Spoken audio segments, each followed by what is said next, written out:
1968లో వేరే స్టూడియోలో అప్రెంటిస్గా జాయిన్ అయ్యాను.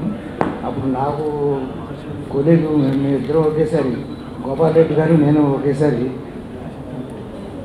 వేరే స్టూడియోలో అప్రెంటిస్గా జాయిన్ అయ్యడం జరిగింది. గురు పౌర్ణమి రోజున మీ అందరికీ శుభాకాంక్షలు.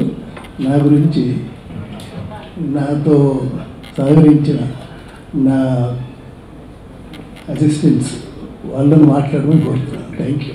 ఇందులో అరుణాచల్ స్టూడియోలో అప్రెంటిస్గా చేశానండి. 69 నుంచి 75 వరకు ఏవిఎం స్టూడియోలో కెమెరా అసిస్టెంట్గా పనిచేశాను. సీనియర్ కెమెరామెన్లకి అందరికీ నా నమస్కారం. అదేవిధంగా ఒక మంచి సంకల్పంతో ఈరోజు ప్రారంభించిన ఈ శుభ కార్యక్రమం నిర్వహిస్తున్న association, Telugu cinema association office bearers, committee members అందరికీ నా హృదయపూర్వక నమస్కారాలు. నాతో ఇన్ని సంవత్సరాలు నా అసిస్టెంట్స్గా చాలామంది పనిచేసి మాకు మంచి పేరు వచ్చేటట్టు వాళ్ళు శ్రమపడి పనిచేశారు. వాళ్ళందరికీ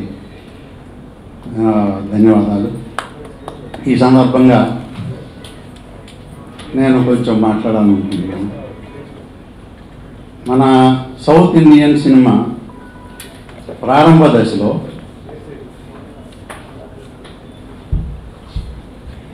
అన్ని భాషా సినిమాలు ఒకే చోట చెన్నైలో బాగా అభివృద్ధి చెందుతున్న సమయంలో కెమెరామెన్లుగా మన తెలుగు వాళ్ళే ఎక్కువగా ఉండేవాళ్ళు, నెంబర్ 1 పొజిషన్లో ఉండేవాళ్ళు.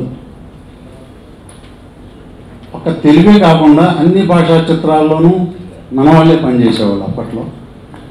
ఆ తర్వాత తరం అంటే బాగా అభివృద్ధి చెందిన తర్వాత కొంతకాలానికి మా తరం ఎంటర్ అయినాక గోపాల్ రెడ్డి గారు, మా ఇప్పుడు శరతంలా ఇట్లాంటి మాతో మా కంటెంపరీస్ మేమంతా వచ్చిన తర్వాత అప్పటికి కూడా మన తెలుగు వాళ్ళే, మన కెమెరామెన్లే ఎక్కువ భాషా చిత్రాలకి కెమెరామెన్గా పనిచేసేవాళ్ళు. గోపాల్ రెడ్డి గారు హిందీ సినిమాలకు పర్మనెంట్గా చేసేవాళ్ళు.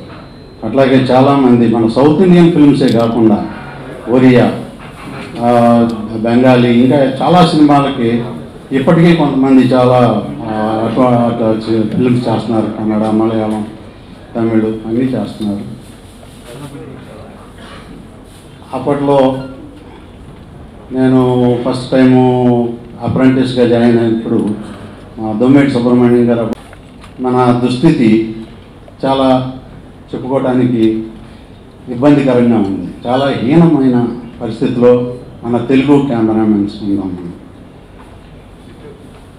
వేరే భాషా చిత్రాల నుంచో వేరే బయట నుంచి వచ్చే కెమెరామెన్లని మామూలు కనీసం అసిస్టెంట్స్గా పెట్టుకోండి అని అడిగే దీన పరిస్థితికి మనం చేరుకున్నాం. ఇది చాలా బాధాకరమైన విషయం.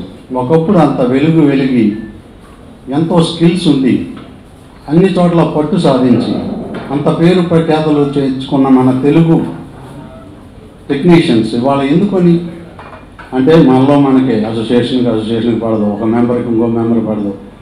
వీటి వల్ల మన అవకాశాలని మనమే అడ్డం పెట్టుకొని మనమే చెడగొట్టుకుంటున్నాం. ఇది సరైన పరిస్థితి కాదు. మన అసోసియేషన్ వాళ్ళు చొరవ చూపి ఇటువంటి డిస్ప్యూట్స్ అన్నీ సాల్వ్ చేసి అందరికీ మంచి అవకాశాలు వచ్చేటట్టుగా సహకరించి మంచి సిచ్యువేషన్ క్రియేట్ చేయాలి. దాంతోపాటు ఈ అసోసియేషన్ ఈ యూనియన్ మెంబరు దాంట్లో పనిచేయకూడదు, అతను దీంట్లో పనిచేయకూడదు అని మనం కొట్టుకోవడం వల్ల అవకాశాలు బయట వాళ్ళకి వెళ్ళిపోతాయి. అవకాశం ఎప్పుడైతే పోయిందో మనకు స్కిల్ నేర్చుకునే అవకాశం ఉండదు. స్కిల్ ఎప్పుడైతే పోయిందో 1-6 అవకాశం వచ్చినా కూడా మనం ప్రూవ్ చేసుకోలేము. వేరే డిపార్ట్మెంట్స్ కానీ వేరే వాళ్ళు డ్యూ అపాలజీస్ అటెండ్ అయితే నేనేం చేయలేను, నా చేతిలో లేని పని. ఒకటి అంటాను, మీరు చెప్పండి, ఆ సినిమాకి సౌండ్ లేకుండా సినిమా ఉండొచ్చా? సైలెంట్ మూవీస్ డైలాగ్ లేకుండా సినిమా ఉంటుందా? ఉన్నాయిగా. మ్యూజిక్ లేకుండా సినిమా ఉండొచ్చా? ఉందిగా. సాంగ్ లేకుండా ఉంటుందా? ఉండొచ్చుగా.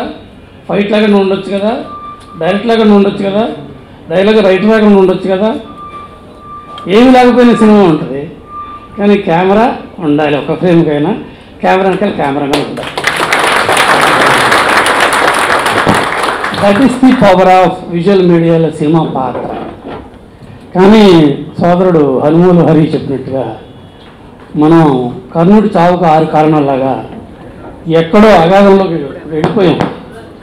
లోపం మనలో ఉందో అనేది కొంచెం చర్చలోకి వెళ్దాము. కానీ ప్రస్తుత పరిస్థితి ఎలా ఉందంటే, due apologies to other language cameraman, ఒక డైలాగ్ అంటాను, ఆ డైరెక్టర్స్ ప్రొడ్యూసర్స్ హీరోస్ ఏదో నన్ను మీరు ఈ డైలాగ్ తర్వాత రఘుకి సినిమా రాకుండా మీరు చేస్తే నాకేమీ ఓడదు, ఐఎమ్ ప్రిపేర్డ్. ఎందుకంటే ఇప్పుడున్న ఏంటంటే ఇది ఒక మందు లేని మానసిక మాయరోగం. అది ఏంటంటే, క్షమించాలి అదర్ కెమెరామెన్, ఇప్పుడే చెప్తున్నాను, తమిళనాడు నుంచి తాంత్రికుల్ని, మలయాళం నుంచి మాంత్రికుల్ని, పంజాబ్ నుంచి మునుల్ని ఋషుల్ని తెచ్చుకోవాల్సిన తెలుగు వాళ్ళని మర్చిపోయి వాళ్ళని తెచ్చుకోవాల్సిన పరిస్థితులకు మనం నెట్టబడ్డాం. కారణం తెలుసు, ఎవరైతే కమెంట్ చేస్తారో ఇండస్ట్రీని వాళ్ళకి తెలుగువాడి సెల్ఫ్ ప్రైడ్ అనేది లేదని వాడు అనుకుంటూ మనని సైడ్ లైన్ చేశారు. దాంట్లో మన లోపాలు కూడా ఉన్నాయి. కారణం ఏంటి అంటే, ఎవరో ఏదో సర్టిఫికెట్లు ఏవో తీసుకొని కొంతమంది వచ్చారు, నిజమే.